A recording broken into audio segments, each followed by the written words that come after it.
Um abraço forte para vocês. Alexandre, muito bom recebê-lo, você que é parceiro do IMB, sempre participando dos nossos eventos, trazendo ideias, trazendo eventos que nos aproximam de todos os operadores do direito, e eu tenho certeza até pessoas que não operam o direito, como se costuma dizer, não são voltados à prática jurídica em suas atividades profissionais, mas estão conosco hoje também e têm estado sempre para apreender os conhecimentos e as informações que, quando são expostas, né, de uma forma leve, como tem acontecido, acabam atingindo os interesses de todos. Um grande abraço também, doutor João Oliveira, um prazer revê-lo, reencontrá-lo, o senhor que esteve conosco também, prestigiando o IMB no lançamento do seu livro, Prática da Insolvência Empresarial, escrito em conjunto com o doutor Daniel Carnio. Então, uma alegria recebê-lo. Doutora Thaisa, também uma alegria tê-la conosco. A senhora pertence a uma família muito ilustre, tá certo? E isso alegra o nosso coração. Quando trabalham juntos e caminham juntos, e ainda mais na área do direito, que é uma área, embora aparentemente tranquila, mas bastante espinhosa, nós conseguimos resultados maravilhosos. Seja bem-vinda e é uma alegria tê-la conosco, viu? Doutora Carla, como eu lhe disse há pouco, também é uma alegria conhecê-la, tê-la conosco, tá certo? Sinta-se muito bem. O IMB, embora seja uma instituição cultural voltada para magistrados, recebe com muita alegria os advogados e sente muito prazer em ter a participação de todos vocês conosco sempre, né? Então, seja bem-vinda, é uma alegria muito grande tê-la aqui. Ayub, meu camarada, depois dessa dificuldade toda para entrar, né? Agora vejo você aí cada vez mais belo, cada vez mais alegre, cada vez mais saudável, cada vez mais guardando e trazendo para nós palavras que nos alegram e nos enlevam. Sinta-se abraçado. Eu não falei dos livros de todos, mas de você eu consegui achar 3 aqui na minha estante, na minha busca superficial, né? Então, encontrei reflexões sobre o novo Código de Processo Civil, encontrei também 10 anos da Lei de Recuperação de Empresas e Falências e encontrei a construção jurisprudencial da recuperação judicial de empresas. Então, seja bem-vindo. Eu ia dizer que você nos deixou cedo, mas nos deixou na magistratura órfãos da sua presença de todos os dias. E está conosco sempre, também para o IMB, é uma alegria muito grande recebê-lo e, para mim, especialmente, revê-lo. A vocês, queridos amigos que estão conosco, que estarão participando deste evento, sejam muito bem-vindos, muito bem-vindos. O evento, embora carregue a marca do IMB, pela sua organização, ele foi idealizado, pelo menos para comigo, pessoalmente, pelo doutor Alexandre Mesquita. Então, toda a condução, toda a organização, para mim, está, a partir de agora, entregue ao doutor Alexandre. Ele conduzirá como lhe convier e vocês sintam-se muito bem-vindos entre nós e abraçados pelo IMB. Doutor Alexandre, de agora em diante, é contigo. Meu querido desembargador Fábio Dutra, muito obrigado pelas suas palavras, sempre gentis. Vossa Excelência, que sempre abrilhanta a magistratura do Estado do Rio de Janeiro, sempre com esse enfoque cultural.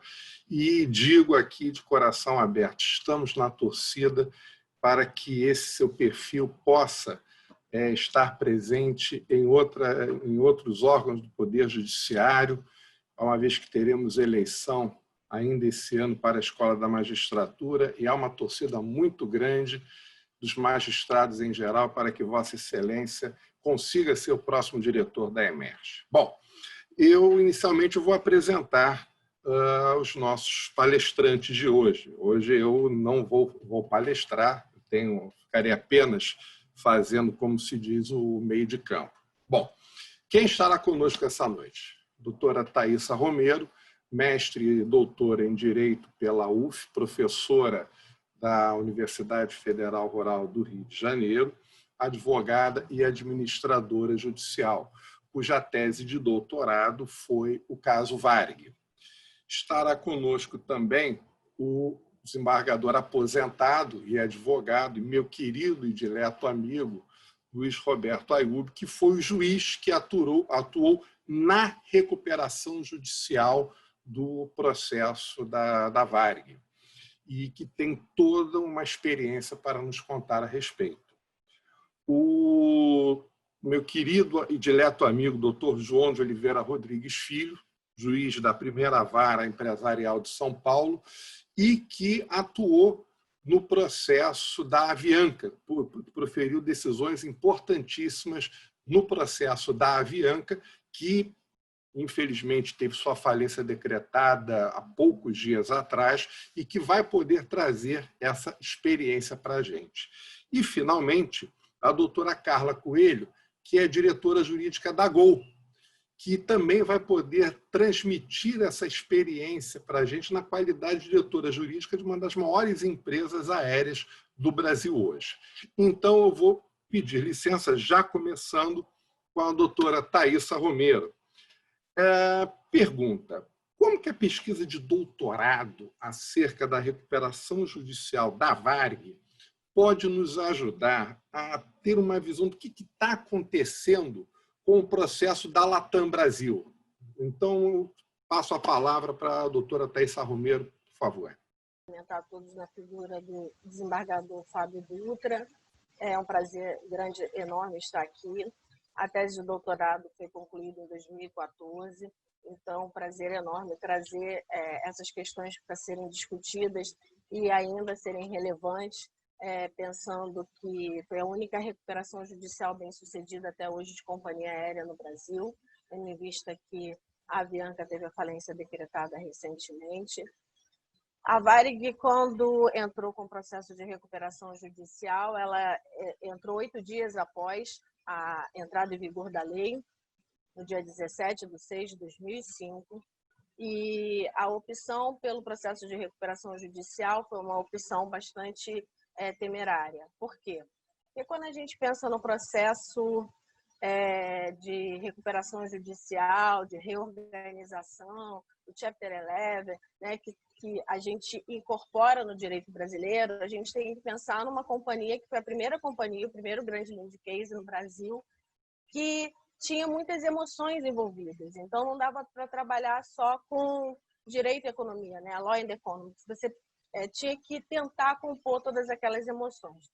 Então, eu, como pesquisadora, pesquisei depois do fato ocorrido. E eu consegui ver a emoção nos processos após o fato ocorrido. Imagina um juiz que está aqui presente, junto conosco, o quanto ele teve que enfrentar. Né? Até mesmo após a decretação da falência, a gente via os sindicatos, todas as mobilizações possíveis em relação a esse processo. Né? Então, assim, havia um envolvimento muito grande emocional, e o que fazia com que as escolhas dos atores envolvidos não fosse só uma escolha econômica. Né? Então, muitas vezes, o processo ele atrasou, ele se atrapalhou, principalmente na questão dos leilões, por conta desse sentimento, desse pertencimento em relação à companhia aérea Varig. Então, o caso da Latam me chama muita atenção em relação ao caso da Varig, porque até hoje, 15 anos de lei, né, a Varig foi uma companhia que precisou utilizar do modelo transnacional, porque assim que foi deferida a recuperação judicial, no dia 22/5, quando o processo foi distribuído, ele foi distribuído para a 8ª vara, depois ela foi extinta, foi redistribuído e foi para a primeira vara empresarial do Rio de Janeiro. E no dia 22/5, quando foi deferida a recuperação judicial e a suspensão, o grande problema que nós tínhamos na Varig, que é o grande problema das companhias aéreas, são os credores de leasing. Porque a gente hoje vivenciou, né, e viu um pouco do processo da Avianca sem atividade, sem recuperação judicial. E os credores de leasing, a partir do momento que eles reintegram e buscam as aeronaves, a companhia aérea não consegue mais manter o seu ativo precioso, né, que seriam os slots. Mas eu não vou meter muito a essa questão dos slots, porque o doutor João tem condições de melhor trabalhar com esse assunto, já que ele proferiu diversas decisões importantes no processo da Avianca. Mas, no caso da Varig, nós tivemos uma peculiaridade que foi, assim que se conseguiu, né, o deferimento do processamento, em julho, já se buscou junto à corte americana, o processo foi distribuído lá no Distrito Sul de Nova York, buscou-se uma medida judicial no sentido de estender os efeitos da decisão no Brasil para a corte norte-americana, o que não foi aceito de imediato pelo juiz de lá. Né? Houve necessidade de ter uma audiência pública, da qual eu admiro muito a atuação do juiz da primeira vara na época, né? Porque ele está na minha frente, mas é porque a gente vê uma atuação muito importante no processo. Se a Varig conseguiu a recuperação, se a gente tem esse lead case no Brasil, é graças à atuação forte e eficaz e contundente dos atores envolvidos, principalmente do juiz, que via que era um caso de recuperação, né? E entendia que precisava se compor esses conflitos, principalmente para se não buscar essas aeronaves. E foi isso que foi feita essa audiência pública lá, em Nova York, e na época, graças a Deus, hoje a gente está vivendo um outro momento, né, que é o momento da pandemia, havia-se já pessoas interessadas em renovar, em trazer esse dinheiro novo que a recuperação judicial ela necessita. Né? O BNDES já tinha sinalizado o aporte de capital, a TAP estava interessada, e aí, pela primeira vez, nós aplicamos o artigo 66 da Lei 11.101 de 2005. Houve autorização judicial para que 2 ativos importantes da companhia, 2 subsidiárias, a VEM e a Varig Log, fossem vendidas para que pudesse, então, pagar os credores de leasing, a atividade ser mantida para que depois a gente pensasse na unidade produtiva Varig para ser vendida mais à frente, alienada mais à frente, diante de tantas confusões. Então, a gente viu ali pela primeira vez uma tentativa de mediação, ou seja, de imediato o juiz de lá não admitiu, a gente, desde lá, a gente padece, né, que a gente até hoje não segue a lei da Unicitral, então a gente hoje vai ter o inverso no caso da Latam, que enquanto lá a gente buscava os efeitos para que pudesse suspender os contratos de leasing, agora a gente busca o efeito inverso, que tentar de lá para cá suspender as execuções individuais que estão ocorrendo dentro do país em relação à Latam. O oposto terá que ser feito. Só que sem uma lei, ou sem o Brasil seguir a lei da Unicitral, a gente não vai adotar nunca um pós-universalismo. A gente sempre vai adotar aquele modelo brasileiro do territorialista que a gente tende a seguir a nossa soberania, né, em detrimento de outras legislações. Então, provavelmente, no caso da Latam, fazendo um comparativo, e aí vai depender muito de uma atuação judicial, da onde que é esse processo, quando eles distribuírem, o que eles trouxerem para cá, para a gente pensar nessa extensão dos efeitos em relação a uma filial brasileira, né, que poderia ter entrado com a recuperação judicial dela no Brasil, pelo artigo 3º, e optou por entrar lá, ela pode entrar lá, ela optou, mas na hora do direito transnacional a gente vai ter esse grande problema que ocorreu com a Varig no caso dos credores de leasing, que exigiu do juiz, né, e de todos os atores envolvidos à época numa venda antecipada de ativos para conseguir manter a unidade produtiva principal, a Varig, para que pudesse, então, a recuperação judicial ela ser bem sucedida. E aí é interessante porque a Assembleia que aprovou a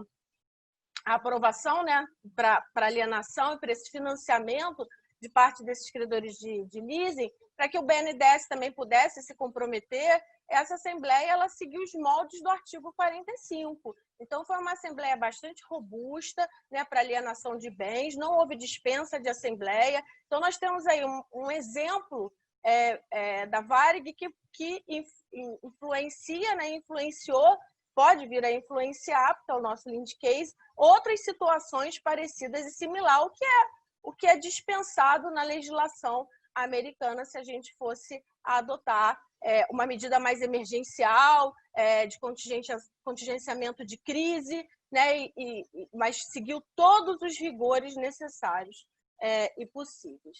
Então, o que me preocupa um pouco em relação à Latam é que se a minha tentativa de ir para o exterior, eu não tenho dinheiro novo, né? Porque o BNDES até hoje, ontem, acho que, salvo engano, foi o Senado sinalizou no sentido de sancionar a MP 9, salvo engano, 925, no sentido de autorizar o BNDES, então, agora a fazer os empréstimos necessários para as companhias aéreas e fazer o aporte.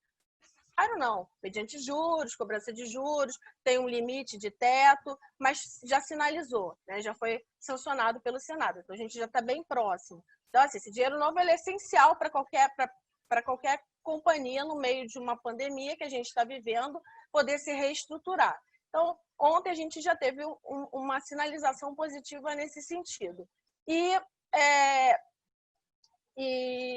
outra coisa também que eu acho importante é em relação aos credores de leasing. Entrar lá facilita muito, né? Porque você já consegue suspender de imediato os grandes credores que estão lá, os credores internacionais que inviabilizariam a sua atividade. Então, suspende por 60 dias, mas consegue essa suspensão e esse acordo, que a gente teria muito que ainda caminhar aqui.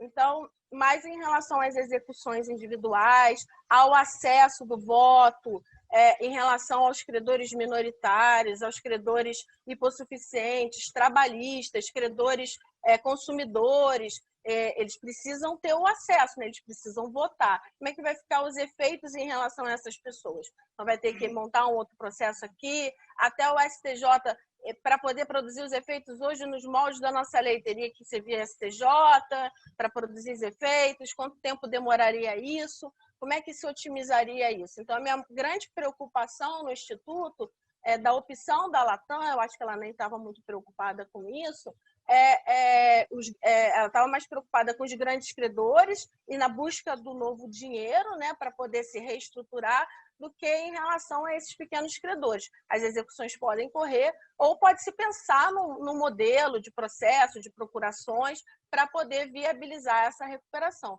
Mas a gente tem esse grande entrave, que é o fato de, até hoje, o Brasil não seguir essa lei diretriz da UNCITRAL. O PL 6229, ele sinaliza muito bem para essa tendência pós-universalista, de um territorialismo colaborativo, no sentido dos países conseguirem colaborar entre si, que é uma realidade, principalmente para companhias aéreas, que têm muitos credores internacionais. Então, a gente realmente está numa emergência de uma aprovação mais rápido possível do PL 6229, e é por isso que a gente faz as lives, para trazer essa reflexão para o que ocorreu no passado, após 15 anos de lei, a nossa realidade atual, o que a gente está vivendo, as escolhas que estão sendo feitas que podem, no futuro, acabar esvaziando o judiciário brasileiro e até para uma prestação jurisdicional eficaz. Oi, obrigada. Doutora Thaisa, muito obrigado. Interessante esse caso da Varig, na perspectiva do credor do leasing, porque a doutora ela conseguiu apresentar uma boa estratégia, né, para a Latam Brasil e trazer essa questão de fundo que preocupa pelo fato do Brasil não ser signatário da UNCITRAL. Agora, uma outra coisa que eu gostaria de colocar, realmente o Senado Federal ele aprovou a MP 925. Agora, a MP 925 ela foi publicada em março de 2020. Nós estamos em julho e agora é que o Senado vai aprovar. Isso depois de 79 emendas, fora mais 27 emendas que foram colocadas em plenário. Então, realmente, o nosso Congresso, ele infelizmente não ajuda. Bom, mas nós não estamos aqui para falar sobre isso, só para fazer essa pequena colocação. Eu agora gostaria de chamar à conversa o nosso querido desembargador Luiz Roberto Ayub, aposentado. Olha, os senhores podem ver o semblante de felicidade de um aposentado, não é verdade? Enquanto que um juiz nativo tem essa cara de cansado aqui, vocês veem assim como um desembargador aposentado tem um semblante de tranquilidade, não é verdade? Meu querido amigo desembargador Luiz Roberto Ayub, quando o meu amigo era juiz da primeira vara empresarial e ficou à frente do processo de recuperação da Varig, houve uma atuação muito proativa para que a Varig se tornasse nosso único leading case de recuperação judicial de companhia aérea. O que a sua atuação, em particular, contribuiu para o resultado positivo na recuperação judicial? Bom, em primeiro lugar, não sei se me ouvem bem, uma boa noite a todos. Eu peço desculpas pela demora na entrada. Queria cumprimentar a todos na pessoa do meu presidente eterno do IMB, do desembargador Fábio, cumprimentar o meu dileto Alexandre, a doutora Thaísa, que conheço também há muitos anos e tenho uma apreciação, belíssima exposição que fez, doutor João, um juiz exemplar de São Paulo, que, como juiz também da primeira vara do Rio, é exemplar. E a doutora Carla Coelho, que é carinhosamente, por mim, chamada de Carlinha, né? Que com eles todos eu aprendi muito, e ela em especial, o direito aeronáutico, né? E ela participou, a partir de determinado momento, do processo de recuperação judicial. Eu queria parabenizando novamente a doutora Thaísa, que, além disso, fez uma pesquisa muito interessante sobre questões de insolvência, apresentou outro dia no doutorado, muito estudiosa, preocupada, e foi a fundo no processo Varig, examinando. Eu queria acrescentar que, além das dificuldades naturais, principalmente o fato de ser uma lei nova, onde nós não conhecíamos nada, não havia nada escrito, uma lei que tinha um viés econômico, como de fato tem, já debutou e ainda muito pouco se conhece dela, e aplicando-se aqui o ditado, né, popular, que se aprende na dor ou no amor, nós estamos passando por um momento lamentável que a dor força com que aqueles que pouco conheciam ou não conheciam, e muitos não conheciam e mal falavam, sem conhecer, né, hoje são obrigados a conhecer. E aqui eu faço uma ressalva, que o meu hoje sócio, né, como advogado, Pablo Cerdeira, um gênio, colega da FGV também, um gênio da tecnologia, ele com muita propriedade usa uma expressão de proteção legal, porque talvez recuperação judicial afugente pelo desconhecimento, pela falta de cultura, né? Mas eu queria acrescentar, como eu ia dizendo anteriormente, que talvez, impressionante, né? Talvez o fator preponderante nesse caso, tenha sido uma questão de uma interferência política indevida no processo de recuperação judicial, trazendo dificuldades enormes, evidentemente interesses cruzados de todos os lados, que você, se não tiver pulso, se você não tiver realmente um anteparo, como eu tinha na época, você realmente sucumbe, porque é uma pressão. E quando se fala em setor aéreo, de imediato se pensa que a aviação é só turismo, e bastaria ser só turismo para ser um importante segmento da economia. Mas a aviação envolve outros tantos fatores que trazem uma repercussão direta para a economia, que naquele momento, tal como ocorreu no 11 de setembro, a legislação, as autoridades brasileiras não deram a atenção devida às empresas aéreas. Meu colega, doutor Alexandre Mesquita, falou agora, né, que a doutora Thaísa citou, a 925, que de que adianta hoje? Qual é a utilidade? Eu fazendo um paralelo aqui, boa ou ruim, pouco importa, o PL 1397, que foi para o Senado, é uma lei temporária. Mas temporária quando? já mais de uma dezena, salvo engano, de emendas, e essa lei temporária, o decreto foi de 20 de março da calamidade, essa lei temporária, ela até hoje não foi editada. Então, tal como ocorreu no caso da 925, né, a 1397 também não teve a menor condição. Não tem, ou terá, ou não terá, talvez, a utilidade no momento oportuno. E o direito, quando é aplicado a destempo, na realidade, demonstra uma ineficiência total da prestação jurisdicional, né? Entregar um bem da vida quando ele já se torna obsoleto é o mesmo que nada fazer, né? Isso é lamentável. Todos nós sabemos que o Poder Judiciário brasileiro é assoberbado de processos e tudo mais, mas também tem esse todo lado político, esse engessamento, essa burocratização no andamento de projetos. E aí eu volto ao ponto que toquei há pouco. O que mais caracteriza isso, a meu juízo, é uma lei temporária emergencial até hoje não ter sido aprovada. Ou seja, de emergencial já não é mais, e a lei temporária, não sei em que tempo será considerada, até que momento será considerada temporária. Feita essa observação e considerando o nosso tempo, né, e eu pretendo ser rigoroso com isso, na Varig, primeiro, a minha grande, talvez o grande patrimônio, a grande ajuda, o grande auxílio da Varig foi de ter me cercado de pessoas competentes e do bem. Eu nomeei, sem poder divulgar aqui para não criar nenhum embaraço, uma empresa como administradora judicial que tinha uma expertise multidisciplinar que é fundamental para qualquer espécie de recuperação que envolva valores ou questões maiores, né?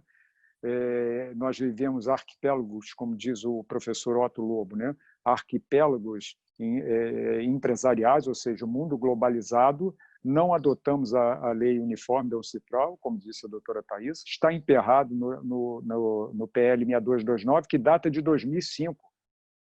É contemporâneo à lei. Eu participei em 2017 com alguns colegas, os 22 lá no Ministério da Fazenda, então Fazenda, alguma tentativa de modernizar, de andar, depois veio um outro chamado GT, né, Grupo de Trabalho, que também fez algumas propostas e até hoje absolutamente nada.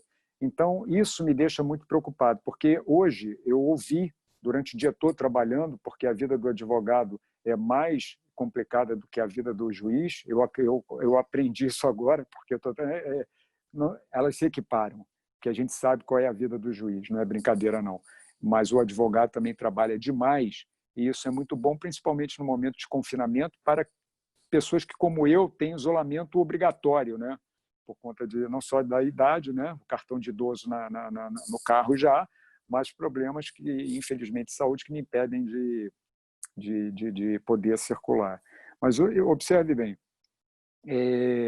o caso Varig, eu, quando digo que me cerquei, eu posso citar, por exemplo, o advogado a quem muito participou do processo, uma forma muito ativa, muito ousada e inovadora, o Dr. Paulo Penalva, que é um querido amigo de todos nós, e que, por exemplo, há outros que participaram do processo enorme, as audiências eram feitas no Salão Nobre da Presidência, considerando o tamanho, né? E todo mundo numa incerteza tremenda, né? E, obviamente, a gente sofrendo ali com a questão relativa às decisões, há ou não há sucessão trabalhista, como é que fica a história da certidão negativa ante a ausência da lei específica de parcelamento, tudo aquilo não existia naquela época. Então, era uma pressão realmente muito grande, aliada a essa pressão política que me referi, porque há interesses cruzados. E a gente vê isso muito de perto quando a gente enfrenta um processo dessa magnitude. Entendendo, portanto, que havia um interesse à nação brasileira da manutenção dessa empresa, não só por conta do turismo, mas também, em especial, porque ela envolve uma série de outras áreas que interessam à nação brasileira, eu decidi que aquela empresa, enquanto fosse viável, não seria objeto de quebra, como noticiário. Os periódicos diziam. Eu nunca havia aparecido na televisão e sempre fui catequizado no sentido de que o juiz tem que ficar preso no seu gabinete. E foi a primeira oportunidade, quase que uma obrigação, determinada inclusive pelo então presidente do tribunal, Sérgio Cavalieri, que atuou firmemente ao meu lado. Fomos diversas vezes a Brasília na tentativa de encontrar soluções e tudo mais para fazer um encontro de contas, talvez estatizando a empresa por conta de um crédito bilionário que a empresa, a Recuperanda, tem ainda a receber. Tentei a securitização, o próprio credor Aeros, através do seu interventor, por conta da orientação do seu advogado, não quis participar dessa securitização, ou seja, e o crédito é ilíquido, sabemos que são bilhões por conta de valores já calculados pela Fundação Getúlio Vargas. Fomos a Nova York, ocasião em que nós escutamos do juiz Robert Brain, que não era para eles novidade, já havia uma hipótese de uma colaboração que hoje está inscrito no Código de Processo Civil, cuja aplicação é supletiva por força do artigo 189 da Lei 11.101, e, para mim, nem precisaria haver. A colaboração é um dever inerente à jurisdição, né? E ele disse, com todas as letras, que, enquanto a justiça brasileira entendesse que ser cabível ou viável a recuperação da empresa, não seria ele o responsável por quebrar indiretamente a empresa. E, a partir dali, todos os dias, doutor Alexandre, todos os dias havia uma comunicação. Doutora Márcia Cunha, nossa colega também aposentada precocemente, hoje brilhando na advocacia, com a capacidade que tem, ela nos representou na Corte de Nova York, e foi um trabalho realmente brilhante, que, segundo dizem, deu margem ao surgimento do capítulo 15, que é o intercâmbio entre o dever de colaboração entre os diversos países nesse arquipélago empresarial mundial, né? Então, eu quero aqui, para concluir, dizer o seguinte: todo o trabalho foi realmente pautado numa visão prospectiva, em que a visão da necessidade da manutenção de uma empresa que era viável, passava por dificuldades, mas tinha créditos enormes a receber, como até hoje ainda não foi. Vossa Excelência é o juiz da causa e sabe que até hoje não foi centenas de milhões de imóveis que já foram todos leiloados, encontram-se em depósito judicial. E aí, outro dia, eu fui questionado, mas por que está em depósito judicial? Porque ainda há quem recorra das decisões, e de forma que ficamos amarrados, e nós é que somos os grandes vilões, né? Na tentativa sempre de buscar soluções. Enfim, essa ousadia, essa participação mais ativa ou proativa no processo, eu acho que ela tem uma íntima ligação com esse viés de buscar o que é de melhor para a nação. Hoje passamos por tantas dificuldades, né? Tantas dificuldades que essa doença está passando, nos está causando. Quantas empresas, eu fujo só para terminar, do setor aéreo, porque o setor aéreo tem um detalhe. O BNDES, isso aí eu prefiro encerrar aqui. O BNDES, eu hoje ouvi dizer que o BNDES abriu uma linha, que me parece, pelo que eu ouvi, que hoje, você nem citou bem, 70 e tantos dias, né? Hoje abriu uma linha de crédito, que eu sei de todas as dificuldades, é natural que deva haver uma preocupação, mas o time da necessidade não é o time da justiça. Então, deve haver uma desburocratização para que tudo ocorra rápido. Uma lei temporária emergencial, não editada, passado tantos meses, isso aí é inexplicável, né? Mas eu digo o seguinte, aprendi isso na prática. Um avião no chão é um prejuízo enorme, não tem preço. Um avião no céu é uma margem muito pequena de lucro. Então, eu não vejo como se resolver no nosso caso concreto aqui, e quero aqui bater palmas para Carla Coelho, doutora Carla Coelho, e os dirigentes da Gol que estão conseguindo, junto com a Azul, me parece, conseguem tocar esse processo com todas essas dificuldades. Certamente, Sua Excelência vai falar sobre a questão da Gol e esse sofrimento diário deles. Aumenta o preço do barril de petróleo, cai o preço. São tantas variáveis que, olha, eu vou dizer, se eu tivesse hoje a possibilidade de ter uma companhia aérea, eu dispensaria, porque é um trabalho realmente para heróis. Eu queria agradecer, parabenizar a todos novamente, cumprimentar novamente o meu querido desembargador Fábio e aos colegas deixar aqui um fraterno abraço. Muito obrigado. Da sua experiência e da nossa querida colega aposentada, Márcia Cunha, nós temos realmente que repensar essa questão da figura do juiz. E não só da figura do juiz, o processo em si. O processo ele não pode ser um combate, um jogo de interesses egoísticos. Você tem que chegar no processo, e ainda mais se tratando de recuperação judicial, você tem que ter uma convergência de ideias e de esforço no sentido de que o processo tenha sucesso. Agora, só fazendo, antes de passar a palavra ao doutor João, só fazendo uma pequena observação. O PL 6229 de 2005, a última movimentação dele foi dia 30 de agosto de 2019, está na internet, qualquer um pode ver, 30 de agosto de 2019, em regime de urgência, no Congresso Nacional. 2019, agosto, vai completar um ano com regime de urgência. E o Senado, esse crédito que o Senado da MP que eles querem fazer, o Senado ele é muito bonzinho, né? Ele estabeleceu que os juros vai ser ai, meu Deus do céu, rapidamente aqui, só para pegar aqui, vai ser da TLP, né? Nunca poderá ser inferior à TLP. Só que a TLP é o IPCA mais 2,06% ao ano. Só que o IPCA ele tem variação. Então, como é que você vai fazer um empréstimo a uma pessoa com a TLP, a taxa de longo prazo, mas essa taxa é variável? Quem é que vai pegar um empréstimo desse? Só um louco que faria isso. Bom, então, sem querer, eu prometi que eu não ia falar aqui, ia passar apenas ser um mediador. Então, já vou dirigir a palavra ao meu querido doutor João, colega que eu tenho tremendo apreço, que Somos brilha dois. lá em São Paulo. Exatamente, que brilha lá em São Paulo. E, meu querido doutor João, nós, infelizmente, recebemos a notícia, né, que o doutor Tiago, né, seu colega da primeira vara de recuperação judicial e falência de São Paulo, decretou a falência da Avianca. Mas Vossa Excelência deu algumas decisões importantes no processo com relação à questão dos slots. Eu gostaria de saber, a sua opinião, os slots devem ou não integrar a UPI das companhias aéreas? Doutor João, com a palavra, por favor.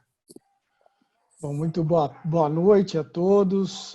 Eu quero agradecer o IMB pelo convite. Eu quero desejar aí a todos muita saúde, muitas felicidades e meu agradecimento também por vários participantes aí, vários amigos nos escutando, mas eu quero deixar aqui meu agradecimento para todos em nome do desembargador Fábio Dutra, que tem realmente, eu acompanho aí a página do Instagram e tem feito um papel aí de liderança no IMB fundamental para a difusão de diversas boas práticas no direito, né? Não só no nosso direito de insolvência, que sempre nos prestigia aqui, mas em outros ramos do direito.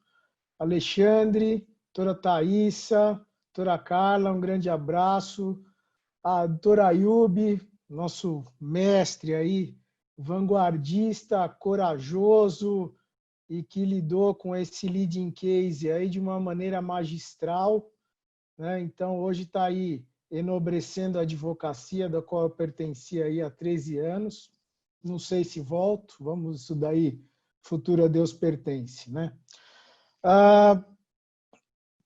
Um pouquinho antes da gente pegar e tratar especificamente da questão dos slots, do que aconteceu, eu gostaria de pontuar duas coisas. A primeira, o doutor Tiago, efetivamente, é o presidente do processo da Avianca, né? É ele que vem conduzindo. Nos afastamentos dele, eu sou seu substituto legal. Então, algumas coisas talvez eu não possa comentar, porque talvez eu tenha que vir a julgar o caso. Então, aí eu agradeço a compreensão de todos. Vou procurar me ater sobre uma visão acadêmica que eu tenho muito de recuperação judicial e desse nicho de atividade. E a segunda coisa que eu gostaria de deixar, de pontuar antes de entrar especificamente no assunto, aproveitando o gancho do que o Dr. Ayoub falou, é a questão de uma burocratização. Mas, na verdade, nós temos uma cultura de burocratização no Brasil. O processo legislativo é burocrático. O processo judicial, em virtude de com o devido respeito, de uma excessiva dialeticidade, é burocrático. Nós temos uma cultura econômica e jurídica burocrática também. Essa que é a realidade. Então, assim, quando você, Alexandre, chamou a atenção do papel do juiz, doutor Ayoub também, eu concordo com vocês, sempre respeitados os posicionamentos em contrário, porque o dissenso é do direito e as diferenças elas devem construir e não segregar, né? Então, dissenso é do direito, mas com respeito àqueles que têm posicionamento em contrário, que são um pouco mais legalistas, o fato é que a gente precisa, sim, garantir uma efetividade dos institutos que nós temos aí às mãos. E na recuperação judicial não é diferente. A recuperação judicial não se trata necessariamente de proteger aquele empresário, mas da preservação da atividade, da empresa, né, sob o aspecto funcional de empresa já construído pelo Alberto Asquini lá nos idos de 1940. Né? Então, assim, e de nada adianta também uma questão de recuperação judicial se nós cada vez mais continuarmos burocratizando o procedimento, burocratizando a lei, não havendo comunicação com mercados e com jurisdições exteriores. E talvez agora, se no PL emergencial, doutor Ayoub, o Congresso esteja patinando bastante, infelizmente está mesmo, né? Quem sabe com o PL 6229, nós, sobretudo nessa circunstância de pandemia e de crise, nós não consigamos avançar um pouco mais e quebrar esses dogmas de que o sistema financeiro precisa ficar de fora da recuperação judicial, porque senão vai haver uma quebradeira e não vai haver quebradeira porcaria nenhuma. Né? A gente percebe isso nos próprios Estados Unidos. A economia americana é muito mais rica, muito mais pujante. E por que a Latam foi buscar o Chapter 11 e não buscou guarida da nossa Lei 11.101? É claro, porque lá ela vai conseguir muito mais benefícios para a operação como um todo, que é uma operação globalizada, e uma guarida que ela não tem aqui no Brasil. Né? Então, nós precisamos começar a ter coragem de olhar para os nossos defeitos para que a gente possa evoluir. Né? Então, burocracia no processo de recuperação judicial, nós temos muito. Tudo tem que passar por uma Assembleia Geral de Credores? Acredito que não seja a melhor solução. Alienação de ativos, entrada de dinheiro novo. Mas e como ficam os credores? Há uma eventual falência? Há o papel do Ministério Público, queridos? A gente precisa preservar a empresa no sentido de manter aquele polo econômico e o próprio sistema financeiro, às vezes o próprio Ministério Público, precisam começar a raciocinar com o racional econômico necessário para que a recuperação judicial seja efetiva. Senão, tudo acaba sendo o quê? Um viés de burocratização do procedimento. Aliás, aqui, me permitam um passo além. Indago dentro dessa ótica se o Ministério Público efetivamente deveria participar de processo de recuperação judicial, porque, na verdade, os interesses dos envolvidos são todos maiores e capazes. E nem mesmo a argumentação de determinados credores que têm ali uma vulnerabilidade, nas suas jurisdições próprias, esses mesmos credores vulneráveis, eles transigem. Então, na Justiça do Trabalho, o trabalhador transige. O consumidor, na justiça comum, transige perfeitamente. Por que na recuperação judicial nós precisamos dar tanta proteção que acaba burocratizando o procedimento de recuperação judicial? Né? E por que o Ministério Público atuar nisso? Eu sei que eu gosto muito do Dr. Leonardo, que é um promotor muito competente que atua aí com vocês. Ele gosta da expressão do compliance processual. Com a devida vênia, essa expressão, para mim, ela é inócua tanto quanto a expressão fiscal da lei, porque o advogado é fiscal da lei, o juiz é fiscal da lei, E o interesse público que o Ministério Público precisa defender, na verdade, muitas vezes é um interesse público do ponto de vista subjetivo ou secundário, como já dizia o Renato Alessi. Então, se há recuperação judicial, na falência não, na falência eu acredito que tem um papel relevante, mas na recuperação judicial, se nós queremos efetivamente uma recuperação judicial que funcione, no qual os investidores se sintam seguros em colocar dinheiro novo, no qual efetivamente os negócios tenham a oportunidade de demonstrar a viabilidade de seu erguimento, está na hora de nós começarmos a olhar para nós e começarmos a termos esse juízo crítico. Vamos parar de burocratizar, né? Entrando especificamente no que você perguntou para mim, Alexandre, infelizmente, nós não temos hoje a previsão de que os slots sejam ativos das companhias aéreas, né? Talvez o caso da Varig tenha sido um caso de sucesso, foi um caso de sucesso por diversos fatores, diversos. A atuação brilhante do querido Ayub, o Ayub é um exemplo, assim, eu falo, participar com ele de um evento, para mim, me deixa até emocionado aqui. A condução dele, né, a compreensão que o Tribunal de Justiça do Rio de Janeiro teve com o caso, certamente, porque de nada adianta ter um juiz estudioso, corajoso, se a Igreja Segunda Instância também não tem essa compreensão, e aí os recursos, nessa dialeticidade exacerbada, acaba atravancando o procedimento. Mas um dos fatores foi porque, à época, a gente não tinha essa regulação dos slots, salvo engano, né, Ayub? Eu estou correto, né? Os slots ainda não estavam regulados como de propriedade estatal.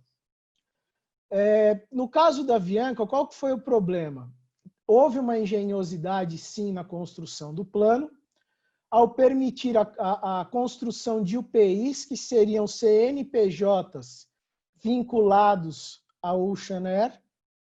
Cada uma delas deveria deter, certamente, aeronaves por conta da... Aqui, já vou achar aqui para vocês. Por conta do que prevê lá o Regulamento Brasileiro da Aviação Civil 121. Então, cada CNPJ que detém ali um slot para ser explorado, ele precisa ter uma aeronave, tá certo? E o plano foi construído dessa forma. Acontece que, infelizmente, por questões de... Aí nós precisamos respeitar divisões jurídicas diversas, infelizmente, esse plano ele não conseguiu ser colocado em prática. E a decisão que eu dei estava num ponto justamente desse, que era o seguinte: a ANAC estava em vias de promover o desregistro de aeronaves, ou seja, ela ia tirar aeronaves do registro da Ocean Air, a Ocean Air não ia conseguir construir a UPI, e aí, não fazendo desregistro, os slots poderiam ser colocados para outra companhia aérea. E a minha crítica na época foi o seguinte: antes da Ocean Air ajuizar o pedido de recuperação judicial, ela já vinha com uma operação econômica deficitária por diversos problemas dela, diversas escolhas ruins, né? Não havia contrato de rede para proteção de insumos e assim por diante. E eu indago, o que a ANAC fez nesse período pré-recuperação judicial? Resposta: absolutamente nada.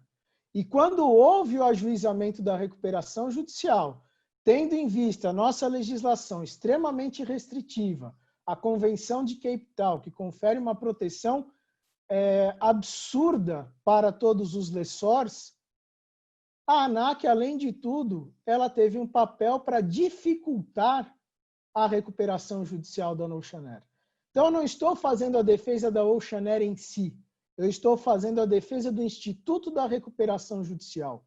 E por isso que eu insisti muito nessa questão de burocratização, porque nada mais foi esse caso um insucesso em virtude de toda essa burocratização legislativa, administrativa, cultural e econômica que nós temos. Então, por mais que se desse uma guarida para que tentasse ali a construção efetivamente das UPIs, que se tentasse efetivamente um leilão, até para conferir maior competitividade para o próprio mercado, tudo isso foi por água abaixo em virtude do quê? Em virtude de dogmas, em virtude de uma mentalidade, infelizmente, ainda muito retrógrada. E aí, para terminar, eu tenho que concordar com o professor Cássio Cavalli. Até quando ficaremos nessa quadra, verificando que diversas companhias vão deixar de ter a sua estrutura aqui no Brasil, porque encontram em outros países um ambiente de negócio e um ambiente legislativo muito mais propício para o exercício de empresa. É hora de nós começarmos a refletir. Talvez, Ayub, tenhamos já passado da hora para começar a refletir nessas questões. Meu querido doutor João, mais uma vez abrilhantou, junto com a doutora Thaisa e o doutor Ayub, esse nosso encontro. Realmente, eu concordo em gênero, número e grau. Eu, particularmente, eu sou um liberal no sentido de ter cada vez menos a participação do Estado. O Estado, ele é um paquiderme que atrapalha. A gente conhece aquele Estado popular, muito ajuda quem não atrapalha. Eu acho que o Estado poderia ajudar muito, não atrapalhando. Bom, com a doutora Carla Coelho, a diretora jurídica da Gol, inicialmente agradecendo a ela o convite, ter aceitado o nosso convite para participar da live. E eu gostaria de perguntar à senhora o seguinte. A senhora é a diretora jurídica da Gol. A Gol adquiriu as UPIs da Varig, como bem falou o nosso querido então juiz e hoje desembargador aposentado, com aquele semblante, né, de quem está descansado, né, que não está tranquilo, nosso querido desembargador Ayub.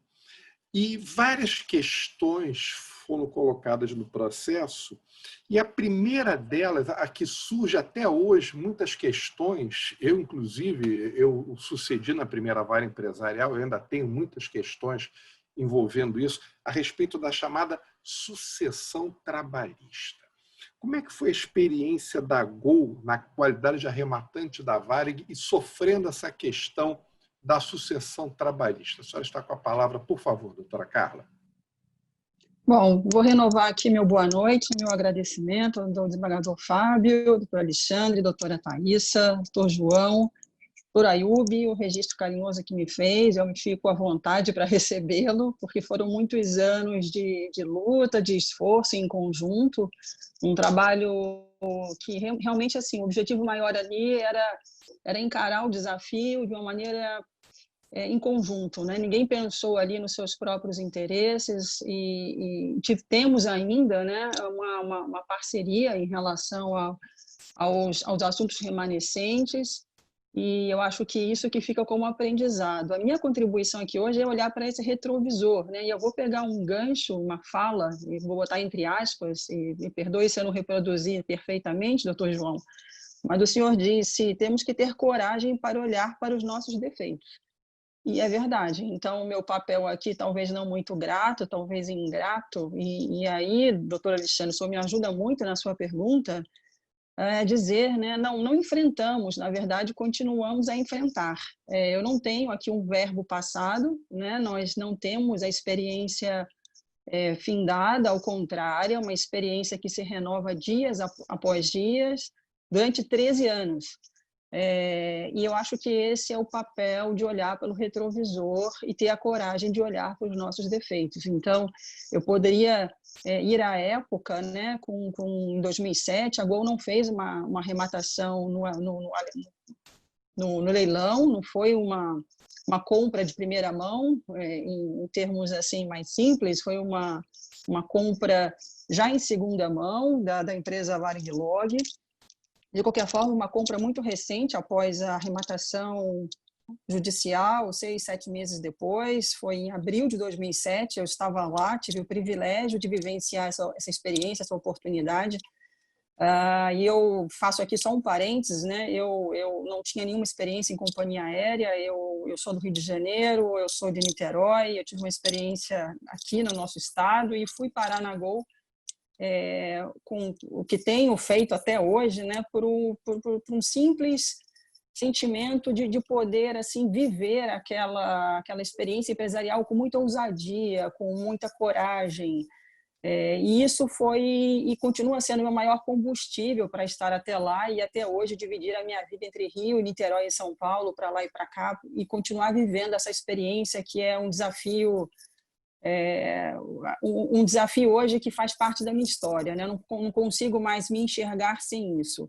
Então, voltando lá em 2007, e é claro que a época, a lei muito nova ainda, seria natural enfrentar os debates, as discussões que havia à época, e enfrentamos todos, então, a questão de sucessão trabalhista, o artigo 60, né, e tudo que se vislumbrava naquela época eram os efeitos possíveis de uma lei tão inovadora, de uma lei que se propôs a trazer uma mudança cultural, uma mudança de percepção, enfim, o Dr. Ayoub foi gigante nas suas defesas, né? E eu, quando a primeira oportunidade que estive com ele, saí de lá assustado e falei, ou isso vai dar muito certo, ou isso vai dar muito errado. Ele tem muita energia e aprendi com ele e tenho assim esse privilégio dessa vivência dentro do meu papel como advogada de uma companhia, e cada um no seu papel, mas foi um desafio gigante para todos, né? Um desafio de suor, um desafio de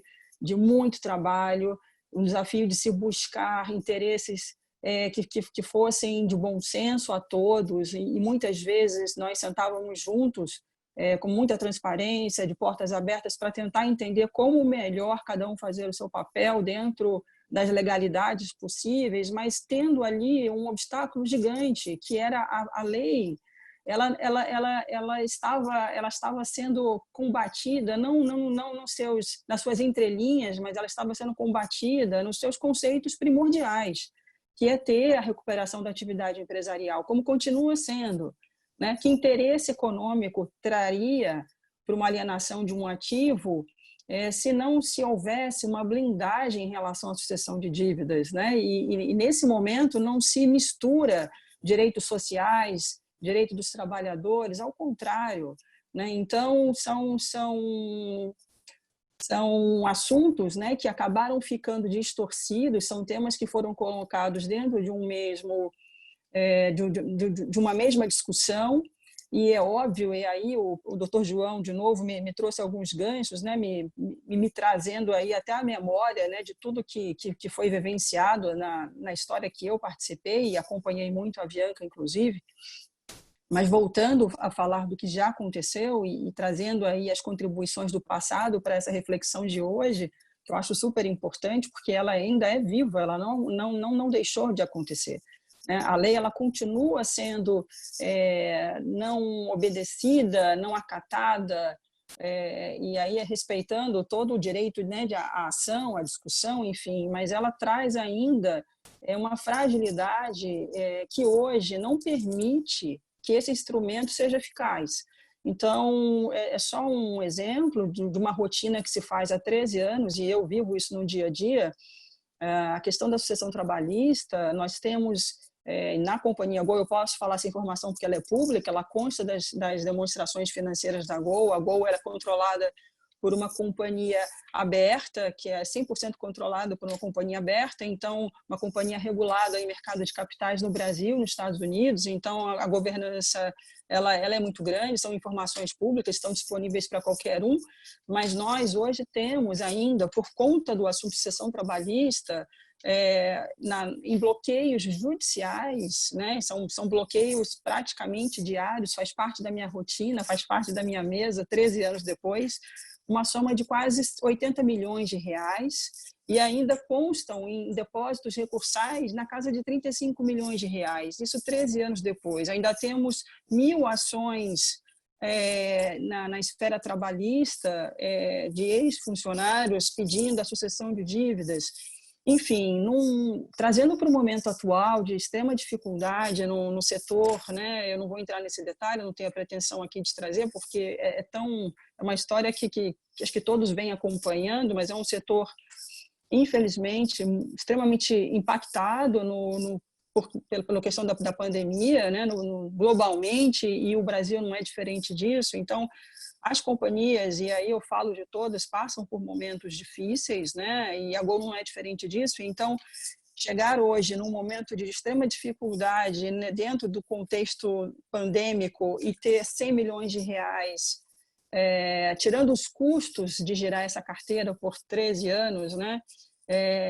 Parados numa discussão tão ineficaz, numa discussão tão ainda, né, tão fora de qualquer possibilidade de solução, porque quando eu me permito a falar sobre isso, eu agradeço a oportunidade, quando nós temos a oportunidade de falar sobre isso, muitos falam, não é possível, Carla, você está equivocada, deve ter algum engano. Não, não há um engano, esse é o nosso dia a dia, é a nossa rotina, teria aqui outros exemplos a dar, mas esse é o mais emblemático.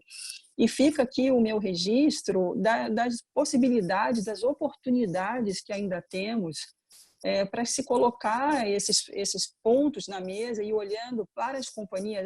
Eu tive o privilégio de participar de uma companhia, né, de um caso que é chamado Leading Case, que é um caso que ficou famoso, mas com certeza outras companhias menos famosas e de outros portes encaram os mesmos desafios na justiça. Então, fica aqui o meu papel, né, de ser vocal nessa ação de gente no país e que não precise buscar proteção adicional em outra jurisdição. Enfim, então, hoje, o que temos, infelizmente, doutor Alexandre, em relação ao tema que me foi perguntado pelo senhor, ainda um desafio diário, né? É um desafio custoso, porque toda a questão que passa pela associação trabalhista, ele demanda numa rotina processual de suscitar um conflito no STJ, que o STJ prontamente acata, porque a competência é da vara empresarial, e aí, depois disso, nós temos uma sucessão de procedimentos e de atos processuais para então chegar aí numa exclusão desse processo, e aí muito depois, além disso, poder fazer uma recuperação em alvará, enfim. Então, é árduo, não é fácil, né? Não é encorajador, ao contrário. Então, fica aqui o meu registro e agradecimento a todos que acreditam no instrumento, porque eu sou uma que acredita no instrumento. Sempre que me foi dada oportunidade, eu fiz questão de trazer a esse conhecimento como é importante não só falar sobre a lei, mas vivenciar o que dela se faz. Né, vivenciar o dia depois, vivenciar essa rotina ano após ano, né, até na companhia mesmo, né, quando eu preciso falar sobre isso, porque isso faz parte da minha gestão no meu dia a dia, né, eu preciso prestar contas desse assunto, né, as pessoas falam, nossa, não acreditamos nisso, né, mas essa é a lei, dia após dia. O país precisa enfrentar, se quiser se valer desse instrumento da maneira com que ele foi proposto, da maneira com que ele foi inserido no ordenamento jurídico brasileiro, porque 15 anos depois ele ainda enfrenta temas e discussões e fragilidades que realmente não fazem sentido algum. Então, eu espero ter contribuído aí com esses registros que não são passados, infelizmente, que são presentes, e agradeço a chance, a oportunidade da contribuição. Obrigada. Nada, doutora Carla, eu é que agradeço, e eu posso falar como testemunha insuspeita por uma razão muito simples. Como o processo da falência da Varig está lá na primeira vara empresarial, onde eu sou juiz titular, rotineiramente eu recebo os requerimentos falando exatamente isso. Seu juiz, a gente tem nesse processo aqui não sei quanto bloqueado, pelo amor de Deus, libera, pelo amor de Deus. Não tem nada a ver com isso daí. Eu falo, perfeitamente, agora, está liberado, expressa o seu ofício, mandar para que esse dinheiro volte para a Gol. E é trabalho de formiguinha, porque é processo por processo, processo por processo. Então, trabalho de formiguinha, mas vai dar tudo certo no final. Para encerrar, eu gostaria de dar sucessivamente a palavra para a doutora Thaíssa, para o doutor João, não, primeiro a doutora Thaíssa, a doutora Ayub, o doutor João, a doutora Carla, mas para o final eu devolver a palavra ao meu querido desembargador Fábio para encerrar essa live. Então, doutora Thaíssa, por favor, esteja com a palavra. Gostaria de agradecer, mais uma vez a oportunidade, agradecer a todos os presentes, pessoas que eu admiro muito pelo trabalho que tem sido feito. Me deixa muito triste participar dessa live hoje, 15 anos depois, de lei. Eu estudei a lei, eu estudei o projeto da lei, eu acreditava na lei, estudei o caso prático da lei, estudo até hoje, a gente trabalha com esses processos até hoje. E quando eu vi o caso Varig, a demora do pagamento, credores, principalmente os credores trabalhistas, que eram no foco, a falta de organização dos comitês, do consenso entre eles, como que a lei era novidade, como que havia um tumulto, como isso precisava ser esclarecido na Justiça do Trabalho, como que precisava haver essa parceria entre a Justiça do Trabalho, as várias empresariais, como que a lei precisava ter uma conotação institucional e não contratual. Como que a lei precisava dessa conotação institucional, e é o que eu defendo até hoje, essa conotação institucional para a lei, num procedimento de jurisdição voluntária, exatamente porque o juiz, no Brasil, infelizmente, no processo de recuperação judicial, ele tem que ser muito atuante, ele tem que ser bastante interventor muitas vezes, não passando por cima da vontade dos credores, mas para fazer com que o instituto se torne eficaz. Então, se for meramente contratual, se deixa na mão das partes, e a gente não consegue obter os resultados. E me entristece também ver como, passado todos esses anos, mesmo com decisões do STJ, resolvendo conflitos, decisões importantes que nós tivemos no caso Varig, a gente vê essa quantidade de sucessões ainda, de depósito, de valores que não são respeitados até hoje, que desestimulam qualquer novo arrematante num procedimento de recuperação judicial. A eficácia das decisões, elas têm que ocorrer, principalmente do STJ, principalmente dos juízes, então tem que haver esse diálogo, sim, entre os dois tribunais, Tribunal da Justiça do Trabalho e estadual, porque hoje a mudança, a visão da lei de recuperação judicial é uma visão coletiva, é uma visão não pró-empresário. A gente não está aqui trabalhando com empresário, a gente está trabalhando aqui com empresa, atividade economicamente organizada, que cumpre uma função social. Então, essa é a maior preocupação. Ninguém está trabalhando com uma visão individualista, por isso que essa lei ela tem que ser vista de uma forma institucional. Então, essas são essas minhas considerações. Eu pensei que a gente, depois de 15 anos, estivesse falando de responsabilidade social, de melhorar o comprometimento do empresariado com as pessoas, colocando metas para serem cumpridas na recuperação judicial em termos de percentuais, que deveria ser absorvido. A gente ainda não saiu do mesmo lugar, ainda está retrocedendo e com uma dificuldade muito grande do esvaziamento do Instituto, do esvaziamento das empresas aéreas, como o próprio doutor João chamou a nossa atenção aqui. Então, são essas considerações e agradecer imensamente a oportunidade. E o doutor Ayub por ter me permitido analisar os 225 volumes, permitiu eu fazer essa análise aí durante um longo período, para que a gente pudesse aqui hoje estar fazendo essa reflexão acerca do processo de recuperação judicial. Não só da Varig, de novos que virão, da Latam, da Avianca, e dessa experiência toda que a gente pode compartilhar com todos. Obrigada, desembargador Fábio, obrigada ao IMB por essa oportunidade. Obrigada, doutor Alexandre. Com a palavra, meu querido Ayub. Muito obrigado mais uma vez. Eu concordo com tudo que foi dito, na medida em que todos conhecem bem toda essa matéria relacionada à recuperação judicial, que quero repetir, nesse momento tão difícil, se esperarmos, como diz o ministro Fux, legislações atrás de legislações, legislações atrás de legislações. Nós temos que usar o bom senso. O direito é o bom senso codificado. Vamos olhar para frente, ver os impactos das decisões que nós vamos tomar e ver se aquela é a decisão mais correta. Eu respeito muito a quem é legalista, puramente legalista. Eu não sou dessa corrente, respeito o direito, não nos permite assim agir, mas observe, se não tivermos essa preocupação com o bem-estar, com a prestação da jurisdição em consonância com o seu tempo, com o que acontece no momento, tentar adaptar, através de uma interpretação razoável, o que a lei diz em razão do que acontece nesse momento agora. Então, eu inicio esse término da minha participação parabenizando aos juízes, aos desembargadores, principalmente onde mais atuei, e hoje atuo, né? Atuei muito, né? Rio, obviamente, como juiz e desembargador, e atuo muito em São Paulo como hoje advogado, e vejo uma qualificação, uma qualidade de trabalho. Eu não sei como todos nós conseguimos dar conta de tanto trabalho e fazendo interpretações responsivas, como também diz o ministro Luiz Fux, né?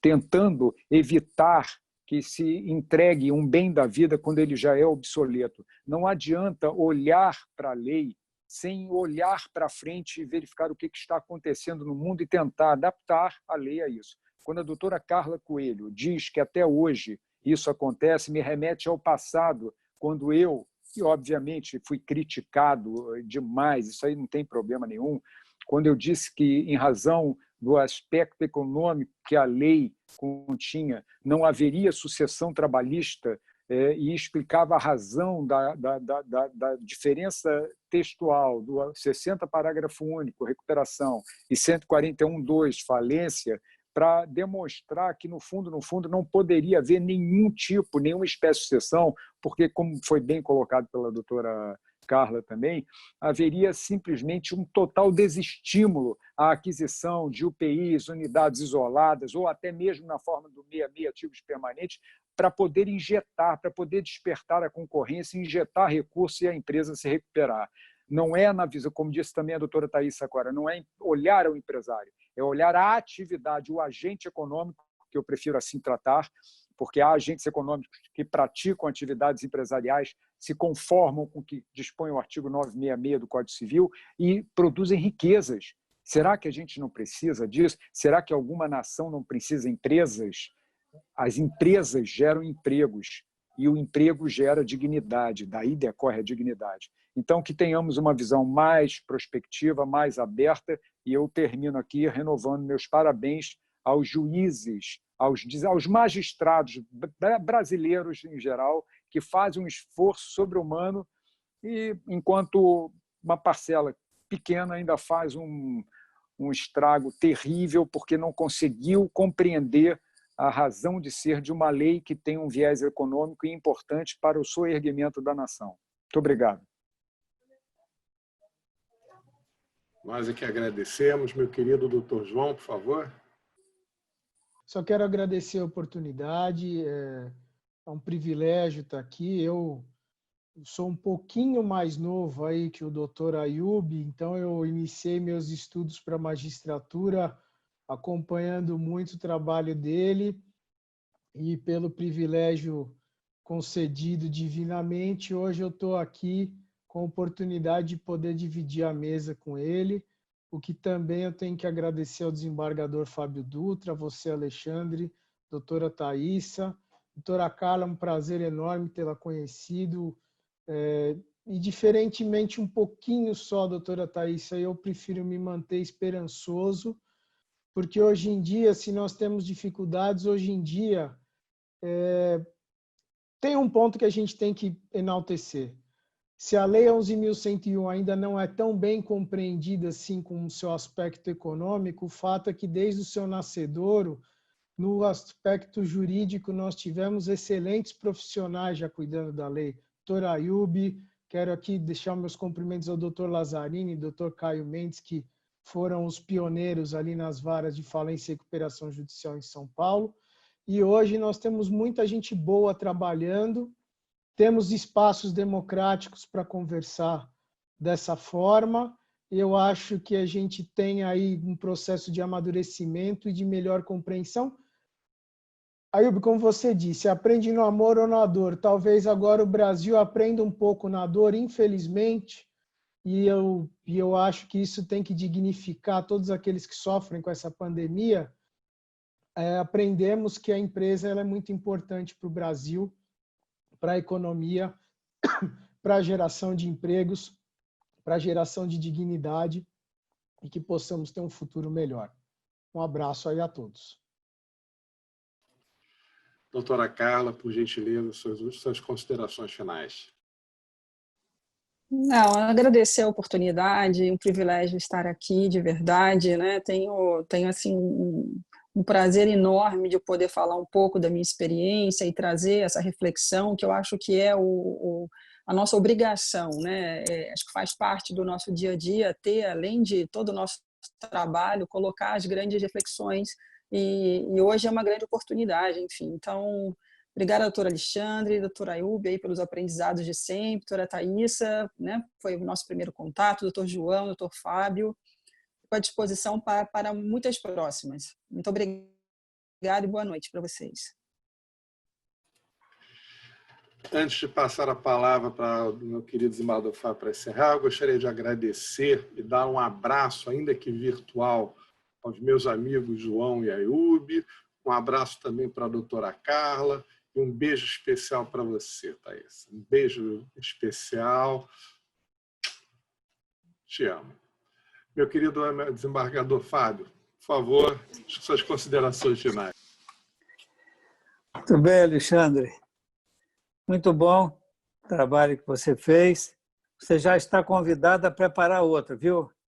Que foi excelente. Não, e ouvindo aí a Carla já dizer que está pronta para muitas outras, então, sinal que a porta está aberta. Eu Muito não sei obrigada. se haveria ainda oportunidade. Um colega nosso, o doutor Rogério Oliveira, ele formulou uma pergunta, você verifica se vale, se vale a... Seria vamos lá, importante vamos que fazer... vamos. Vamos que vamos, né? Então, está Isso. certo. Se o privilégio das instituições bancárias em reaver o crédito na recuperação judicial, se é um problema. Então, alguém que poderia responder isso, que eu acho que deve afligi-lo, e por isso ele trouxe essa pergunta para os Deixo nossos aberto convidados. aos nossos convidados que queiram falar sobre o tema. Eu sou suspeito, então deixo à vontade os meus queridos convidados para falarem sobre o tema. Bom, então eu vou tomar liberdade, porque partiu do meu amigo Rogério, que eu devo dizer a todos aqui que o Rogério, antes de ser magistrado, e um belíssimo magistrado, ele deve ter sido locutor de rádio, porque ele tem um vozeirão, né, Fábio? Aquele vozeirão de locutor, ou de rodeio, quem sabe, né? Mas eu vou responder de uma forma diferente, né? Eu vou responder dizendo o seguinte: eu sou muito mais simpático. Quando eu falo de recuperação judicial, eu falo que é uma lei de uma solidarização de um sacrifício em busca de algo melhor. Porque recuperação judicial, muitos ainda não conseguem enxergar que é uma verdadeira proteção judicial, né? Então, se todos contribuírem, não dando, como disse o doutor João, né, algum tipo, entre aspas, de privilégio, eu entendo que é perfeitamente possível que todos deem um pouco do seu, inclusive o fisco, que participe ativamente do processo de recuperação judicial, pois, do contrário, fica muito difícil a devolução. Quando se fala, por exemplo, em alienação fiduciária, isso vai mexer com o sistema, quebra. Isso já está precificado e há muito tempo precificado. E se não houver uma colaboração, vamos chegar numa visão consequencialista, se eu não colaboro, e aí eu me baseio sempre muito no princípio da colaboração, se eu não colaboro para aquele agente econômico se soerguer, é um agente econômico a menos a gerar riquezas, inclusive para aquele ente, aquele banco, por exemplo, que o tem como cliente, tem aquele agente econômico que gira uma fortuna dentro da própria instituição. Então, eu acho, e sempre defendi, que deve haver uma solidarização, inclusive desses agentes econômicos também. As instituições financeiras elas têm que participar, o fisco tem que participar, todos, como na legislação norte-americana, todos têm que participar, todos têm que se sacrificar em busca de algo melhor, pois, do contrário, o reflexo, ao contrário, vai ser a perda. Eu pergunto a vocês, será que o fisco, ao executar, na medida em que ele está fora hoje da recuperação judicial, o fisco, ao executar o patrimônio de uma empresa que gera riquezas, o fisco, ao tentar retirar todo o patrimônio daquela empresa para satisfazer o seu crédito, o fisco perde. Por quê? Primeiro, dificilmente vai receber o passado, com as execuções em curso, considerando a gradação legal. Segundo lugar, é menos uma empresa para ele recolher tributos, riquezas que deixam de ser geradas a partir do momento em que ele tenta executar, não à toa no conflito 61272 da lavra do ministro Ari Pargendler, à época, e eu me remeto a 2005, 2006 no máximo, quando eu disse que não haveria possibilidade de expedir a certidão, considerando a ausência da lei específica que desse o tratamento do parcelamento às empresas em recuperação e concedi, na forma de 58, a recuperação judicial, o fisco esperneou. E a quarta, como disse muito bem o doutor João, a quarta Câmara Civil do Tribunal de Justiça do Rio de Janeiro, com seus integrantes à época, fez um papel brilhante, porque através de conversas, de colaboração, entendimento de uma lei nova, não permitiu que o fisco ultimasse as execuções. Se era verdade que não podia, na medida em que não se submetia à recuperação, ele podia, o fisco, iniciar as execuções, também era verdade que ele não podia ultimá-las, pois, do contrário, subtrairia todo o patrimônio, que a gente pode considerar os bens de capital, que são os insumos que a empresa depende, para poder se reorganizar. Então, o Estado dá um remédio com uma mão e com outra retira. Ou seja, a meu juízo, não existiria esse prejuízo de recuperação do crédito, isso já está muito mais do que precificado e, repito, meu entendimento sempre foi e continua sendo, é uma lei de solidarização do prejuízo em busca de algo maior que é o interesse público. E, a partir desse momento, eu vou sempre defender, todos devem estar submetidos à recuperação judicial. O raciocínio do meu querido Ayub, eu gosto de falar o seguinte: o Estado ele não gera riqueza. O Estado não gera nenhuma riqueza. O Estado vive de quê? Do imposto que é tirado das empresas e dos trabalhadores. As empresas geram riqueza. Elas geram riqueza. Elas contratam os trabalhadores, elas pagam salário, elas pagam imposto, elas produzem mercadorias ou serviços que os consumidores possam adquirir esses produtos ou serviços. Então, são as empresas que efetivamente geram riqueza. O Estado não. O Estado vive justamente dessa riqueza produzida, do imposto que é recolhido. E estou contigo, meu bom Ayub. Todos têm que estar dentro da recuperação, não pode sair ninguém, não. Todos têm que estar dentro. Era só isso, meu querido presidente. Muito obrigado. Mais uma vez, então, Alexandre, por ter trazido essa ideia tão boa, esse debate tão brilhante, tão esclarecedor. Agradeço a você, agradeço a Thaísa. Diz a ela que Diz a ela, está escutando aí, né? Encontrei o artigo dela aqui, Os Reflexos da Ética Utilitarista no Princípio da Função Social da Empresa. Viu? Então, já estão aqui as ideias. Quem quiser ler o artigo, ele está na obra da Filosofia e Sociologia Jurídica do 4º Congresso Nacional da FEPOD, que é a Federação Nacional dos Pós-Graduandos em Direito. Fica aí a notícia. Ayub, eu acho que você não escutou, mas eu disse que eu estava mexendo aqui nos livros, achei 4 livros seus. Não, desculpa, 3. Você tem não, 4, mas está saindo o devendo 4 1. agora. Está Então, saindo o 4 agora. Estou devendo 2. Já estamos comprometidos. Então, muito obrigado também por sua participação. Você é um amigo muito querido. Muito Você obrigado. É uma pessoa de quem me alegro muito de ser amigo e ser companheiro. Obrigado. Como eu disse, triste porque você foi ganhar dinheiro e, né, ficar nessa vida boa aí, né, Alexandre?